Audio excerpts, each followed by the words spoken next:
let's start off with the obvious. Can I get you to introduce yourself and your role on Watch Dogs? Yes, so my name is Dominic Gay and I'm the producer on Watch Dogs. So what are you showing here at E3? So today we're showing our brand new IP at E3, so it's super exciting. It's an open world action adventure game set in our times called Watch Dogs.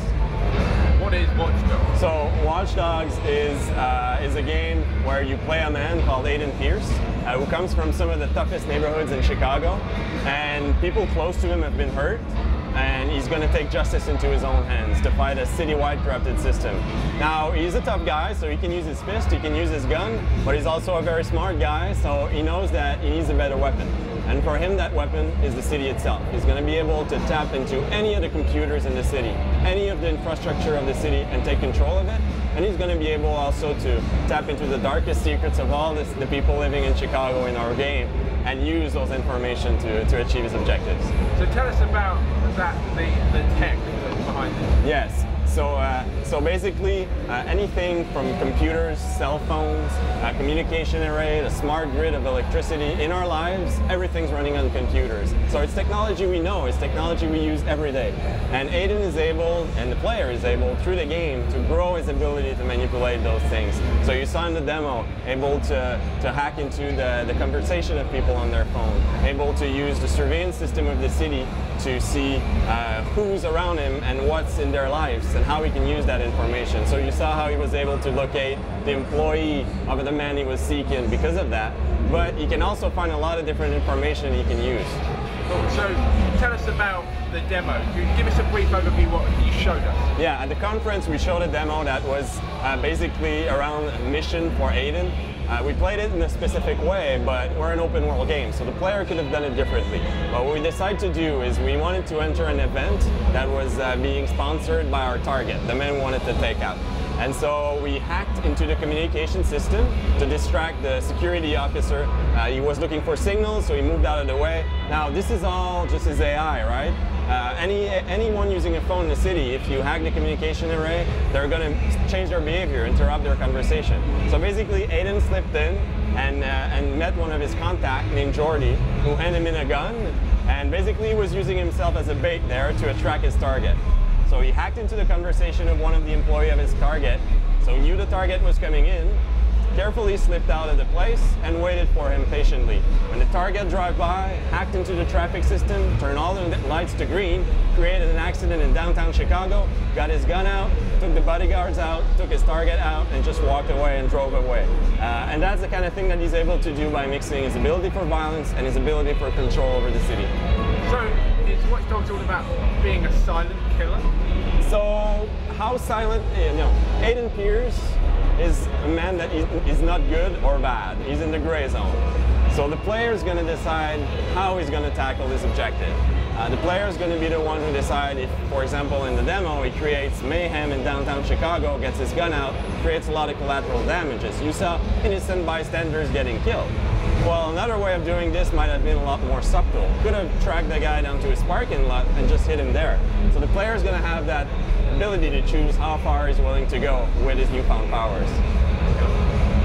So I think the most amazing moment for me was you created that car crash, but no one expects, everyone just thought it was an accident. Like, yeah. That no one points the finger at you, yeah. And you don't have the police after you. So yeah. Who is the public not aware of the tech you have? Does the news that you have this tech ever leak out, that sort of thing? So in the context of the demo, no one knows you have those kinds of abilities. And we know about those techs, right? We live in that world. In my city, the traffic lights are managed in Montreal by a computer. And on rush hour, they change the cycles. And police officers can tap into the system and turn the lights green when they need to go fast.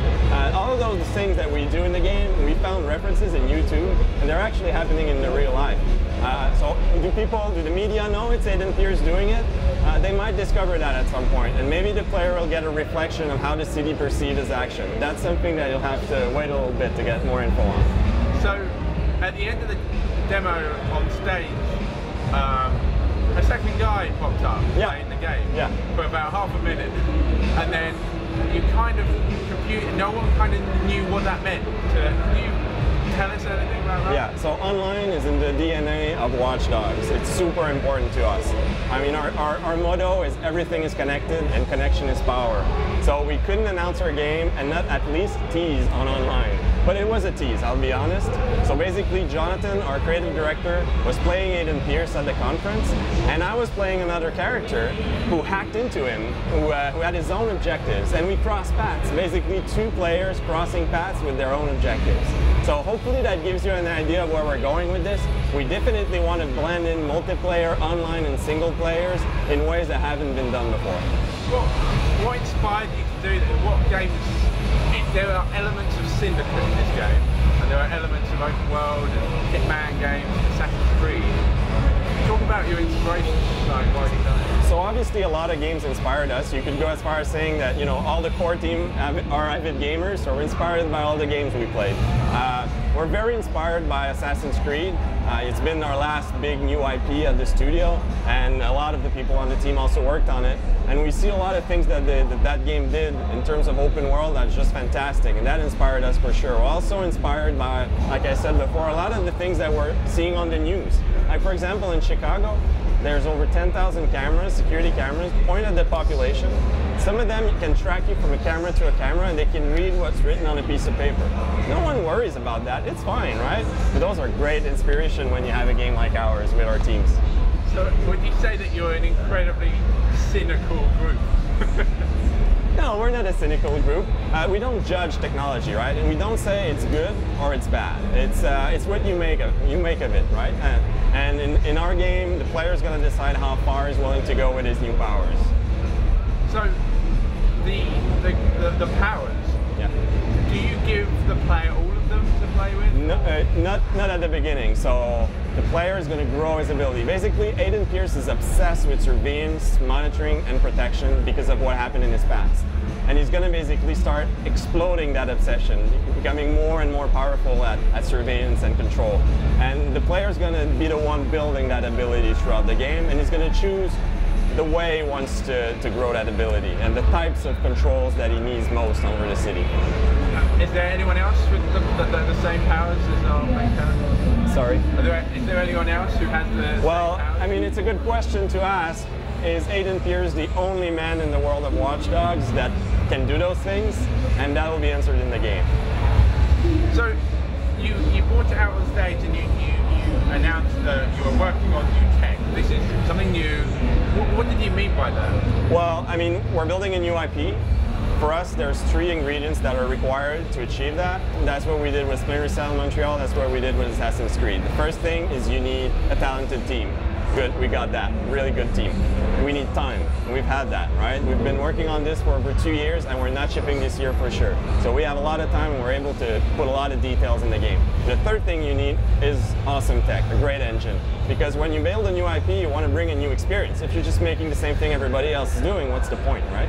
So to create a new type of experience, your designers need new tools, new engine, and we did just that. We basically have a very strong engineering team, and we built a new engine to give the designers new abilities, new things that they could do. And that's how we can have so much detail and so much density in our Chicago. And definitely, we're going to be supporting multiple platforms when we come out, and that's really exciting. So tell us about the city. Is it based on Chicago? Yeah, it's so the city the game is set into is very heavily inspired by Chicago. It is Chicago. Obviously, we're not creating a model of it. We're giving ourselves liberties. But for people who know Chicago, it's very, very similar. So I visited Chicago. There's nice areas and there's bad areas. Yeah. So do you work with that? Like, are there more dangerous places that you find different characters in? Yeah, and it's interesting to see how in a city like Chicago that has a lot of different districts and a lot of variety in it, how obviously the people are different in each neighborhood, and in our game you get to know a lot about those people. They have lives, right? They're real people, and you also have different ways of controlling the city if you're in a poorer neighborhood or if you're in the middle of the loop like we did at the conference, where there's a lot of things that you can control. So those things will influence the way the player plays. It will also influence the type of people he's meeting and what information he can dig on the people around him.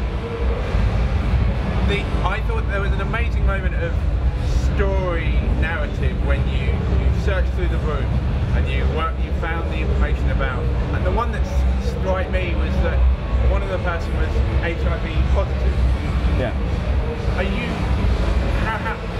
How does the narrative fit in with immersing the players involved? So when you use your ability to monitor people and profile them, you know a lot about their lives.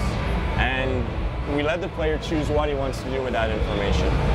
So not everybody has dark secrets about them, but some have. And some you may decide to act upon, others you might just not care about, and others will give you clear opportunities for, side missions or your personal objective. So we have all of that. We have all of that covered. Some of those information may trigger side missions. You might say, oh, this guy is interesting, and that might open up a different route for you to explore the city.